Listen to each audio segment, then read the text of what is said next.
সেই তো আবার কাছে এলে। ওহ, কি চরম দৃশ্য! না দেখলে একদম ভাবা যাবে না। বিরাট কোহলির সঙ্গে মৈত্রতা ভুলে গিয়ে আবার বন্ধুত্ব করলেন গৌতম গম্ভীর।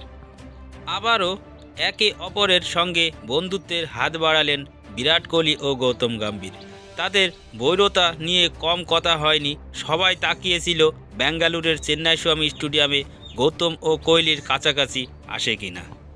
খেলা শুরুর আগেই দেখা যায় বিরাটের সঙ্গে হাত মেলাতে এগিয়ে যান গৌতম গম্ভীর। সঙ্গে সঙ্গে দেখা যায় কোহলিও কাছে টেনে নেন কলকাতা দলের মেন্টরকে। বোঝাই গিয়েছে তারা দুজনেই অস্বস্তিতে ছিলেন সমানভাবে। আইপিএলের গত সংস্করণে লখনৌ সুপার জায়ান্টের মেন্টর ছিলেন গৌতম গম্ভীর।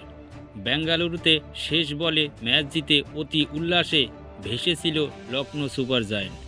গ্যালারির দিক থেকে ঠোঁটে আঙ্গুল ও গম্ভীরের সেই সাইলেন্ট ইশারা তাকিয়েছিল বিরাট কোহলির দিকে।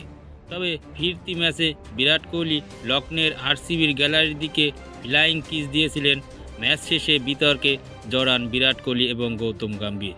তবে এবার যেমন এইরকমই একটা আশঙ্কা করছিলেন ক্রিকেট প্রেমীরা, কিন্তু সেটা আর ঘটল না। তার পরিবর্তে মিলল একটা সুন্দর দৃশ্য। বিরাট কোহলি ও গৌতম গম্ভীর আলিঙ্গন করছেন। এই দৃশ্য যেন কিছুতেই বিশ্বাস করা যাচ্ছে না। আদৌ এই দুই তারকা এত তাড়াতাড়ি কাছাকাছি আসে কিনা সেটা সবার ভাবার বাইরে ছিল।